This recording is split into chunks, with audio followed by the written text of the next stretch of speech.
नमस्कार. मी डॉक्टर रजनी पत्की. आपण पाहत आहोत श्री विष्णू पुराण. आपण पाहिलं आहे की पौंड्रक वासुदेव जो आहे, ज्यांनी भगवंतासारखं रूप घेतलं आहे, मीच भगवंत आहे, अवतार आहे असं म्हणतोय, त्याचं आणि भगवंताचं युद्ध चालू आहे. आणि श्रीकृष्ण त्याला म्हणत आहेत की तुझे मला निरोप दिला होतास की सगळी चिन्ह माझी सोडून दे म्हणून, तेव्हा ती मी आता सोडून देतो. आणि हा गरुडसुद्धा सोडतो की जो तुझ्या ध्वजेवरती आरूढ आहे. श्री पराशर ऋषी म्हणाले, असं म्हणून जे चक्र सोडलं भगवंतानी, त्यांनी पौंड्रकाला विदीर्ण करून टाकलं. गदेने त्याला खाली पाडलं आणि गरुडाने त्याची ध्वजा तोडली.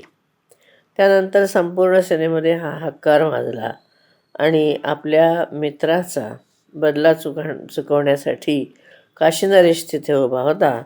तो वासुदेवाबरोबर लढायला लागला.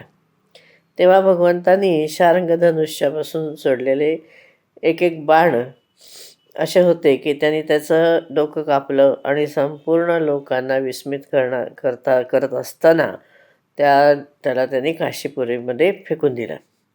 अशा प्रकारे पौंड्रक आणि काशीनरेशाला अनुचरांसहित मारून भगवंत द्वारकेमध्ये परत आले आणि तिथे स्वर्गसदृश सुखाचा अनुभव करत रमणवाण व्हायला लागले.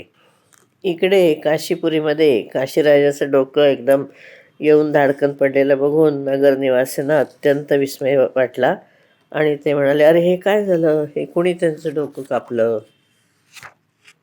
जेव्हा त्या राजाच्या मुलाला माहिती झालं की वासुदेवाने तो मारलं आहे, तेव्हा त्यांनी पुरोहितांच्या बरोबर भेट घेतली आणि भगवान शंकराला संतुष्ट केलं. अविमुक्त महाक्षेत्र म्हणजे काशी, काशीला अविमुक्त क्षेत्र म्हणतात. या ठिकाणी राजकुमारांनी जी काही केली पूजा वगैरे, त्यांनी भगवान शंकर संतुष्ट झाले आणि म्हणाले, वर माग.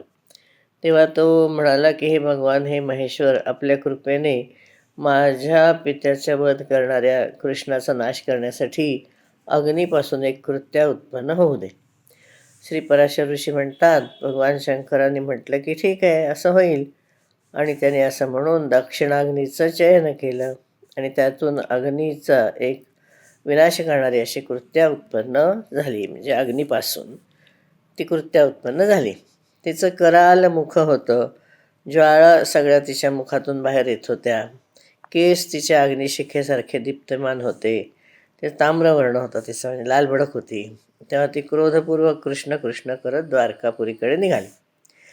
हे मुने मैत्रेया, तिला पाहिल्यानंतर सगळे लोक भयाने विचलित झाले आणि आपल्या डोळ्यांनी भगवंताच्या म्हणजे मधुसूदनाला ते शरण गेले. जेव्हा भगवान चक्रपाणीने असं जाणलं की श्री शंकराची उपासना करून काशीराज पुत्राने ही जी महाकृत्या उत्पन्न केली आहे, ती अक्षक्रीडेमध्ये म्हणजे द्यूत खेळतात त्याच्यामध्ये असलेल्या त्यांनी तो म्हणजे त्यामध्ये तो मग्न होता. तेव्हा त्यांनी अतिशय लीलेने म्हटलं की या अग्निज्वालामयी जी जटा असणारी ही जी भयंकर कृत्य आहे त्याला मारून टाक, असं म्हणून त्यांनी आपलं चक्र सोडलं. तेव्हा भगवान विष्णूच्या सुदर्शन चक्राने त्या अग्निमालामंडित जटाजीच्या आहेत आणि अग्निज्वाळीमध्ये जिचं भयानक मुख आहे अशा कृत्येचा पाठलाग केला. त्या तेजाने दग्ध होऊन छिन्न भिन्न ती झाली आणि ती माहेश्वरी कृत्या अतिशय वेगाने पळायला लागली. ते चक्रसुद्धा तेवढ्याच वेगाने तिचा पाठलाग करायला लागलं. हे मुनिश्रेष्ठ मैत्रेया, शेवटी विष्णूचक्राने हतप्रभ झाली ती. त्या कृत्येने घाईघाईने म्हणजे कसा तरी धडपडत काशीमध्ये प्रवेश केला. त्यावेळेला काशी नरेशाची संपूर्ण सेना आणि प्रथम गण जे होते ते अस्त्रशस्त्रांनी सुसज्जित होऊन त्या चक्राच्या समोर आले.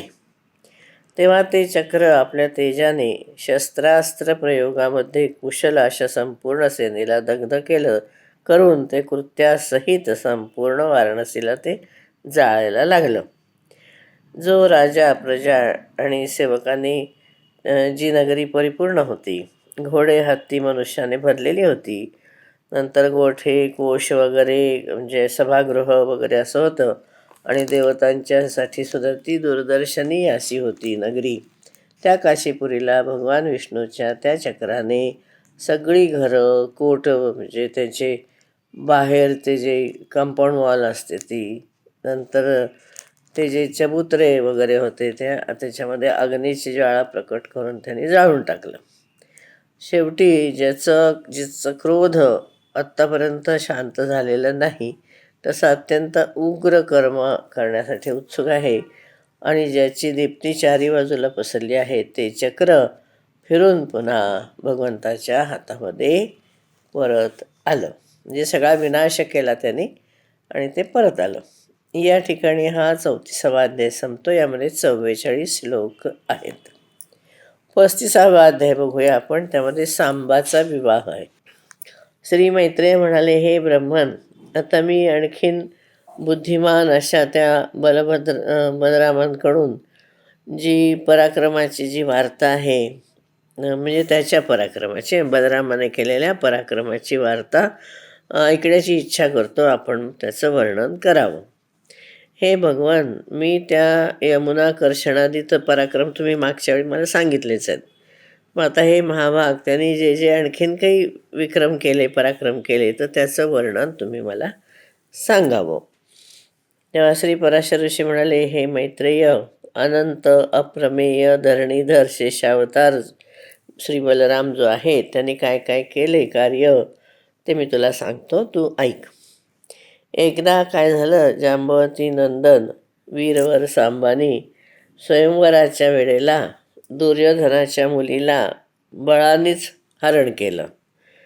तेव्हा महावीर कर्ण, दुर्योधन, भीष्म आणि द्रोण वगैरे सगळे क्रुद्ध झाले आणि त्यांनी त्याला युद्धामध्ये हरवलं आणि बांधून टाकलं, बंदी बनवलं. म्हणजे हा समाचार ऐकून कृष्ण वगैरे सगळे जे यादव होते ते दुर्योधनावर खूप रागावले आणि त्याला मारण्यासाठी त्यांनी मोठी तयारी केली. त्यांना थांबवलं बलरामाने आणि तो मदिरा पेलेला होता, त्यामुळे तो म्हणाला त्या आवाजामध्ये की कौरवगण माझ्या सांगण्याने सांबाला सोडून देतील, त्यामुळे मी एकटाच त्यांच्याकडे जातो. श्री पराशर ऋषी म्हणाले, त्यानंतर बलदेवाने हस्तिनापुराच्या जवळ तो गेला. बाहेर एका उद्यानामध्ये थांबला. त्याने नगरात प्रवेश काही केला नाही. बलरामाला आलेलं बघून दुर्योधन वगैरे सगळे राजे होते, त्याचे भाऊ वगैरे, त्यांनी गायी घेतल्या, अर्घ्य घेतलं, पाद्य वगैरे सगळं घेऊन त्याच्याकडे गेले आणि त्याला अर्घ्यपाद्य दिलं. म्हणजे त्याचं स्वागत केलं. त्यावेळेची ती पद्धत होती आणि त्या सगळ्याला त्यांनी ग्रहण केलं. म्हणजे बलरामाने ते स्वागत स्वीकारलं आणि तो म्हणाला कौरवांना की राजा उग्रसेनाची आज्ञा आहे की आपण सांबाला ताबडतोब सोडून द्यावं. हे द्विजसत्तम मैत्रेया, बलरामाने असं म्हटल्यानंतर भीष्म, द्रोण, कर्ण आणि दुर्योधन वगैरे सगळ्यांना खूप राग आला आणि यदुवंशाला राज्यपदाला अयोग्य असं जे समजत होते ते बाल्हिक वगैरे सगळे कौरवगण होते ते अतिशय रागवले आणि मुसळधारी बलरामाला म्हणाले, हे बलराम, तू हे काय म्हणत आहेस? असा कोण यदुवंशी आहे की जो कुरुकुलोत्पन्न म्हणजे कोणाला राजाला तो आज्ञा देईल का? जे असं कोणी नाही. जर उग्रसेन सुद्धा कौरवांना आज्ञा देत असेल तर कौरवांचं जे हे एकछत्र साम्राज्य आहे त्या श्वेतछत्राचं काय प्रयोजन आहे? म्हणून हे बलराम, तू जा किंवा राहा, आम्ही या उग्रसेनाच्या आज्ञाचं पालन करणार नाही आणि अन्याय कर्मा सांबाला सोडणार नाही. पूर्वीच्या काळी कुकुर आणि अंधकवंशीय यादवगण आम्हा माननीय जे आम्ही होतो त्यांना प्रणाम करत असत, ते आता असं करत नाहीत. तर ठीक आहे, पण स्वामीला ह्या सेवकाच्या बाजूने म्हणजे ह्या सेवकाने कशी काय आज्ञा द्यायची? म्हणजे तुम्ही आमच्या सेवक आहात, तुम्ही आम्हाला कशी आज्ञा देऊ शकता, असं त्यांना म्हणायचं आहे. तुम्हा लोकांच्या बरोबर समान आसन भोजन हे आम्ही करतो, तेव्हा ह्या व्यवहाराने तुम्ही गर्विष्ठ बनला आहात, यामध्ये तुमचा काही दोष नाही. पण आम्ही प्रीतिवश असा नीतीचा विचार आम्ही केला नाही. म्हणून हे बलराम, जे काही आम्ही तुम्हाला अर्घ्य वगैरे निवेदन केलं आहे ते प्रेमवश केलेलं आहे. वास्तवामध्ये आमच्या कुळाची आणि तुमच्या कुळाची तुलना होऊ शकत नाही. तुम्हाला आम्ही अर्घ्यपाद्य देणंसुद्धा उचित नाही. इथे आपण थांबू. आपण 18व्या श्लोकापर्यंत आलो आहोत. धन्यवाद.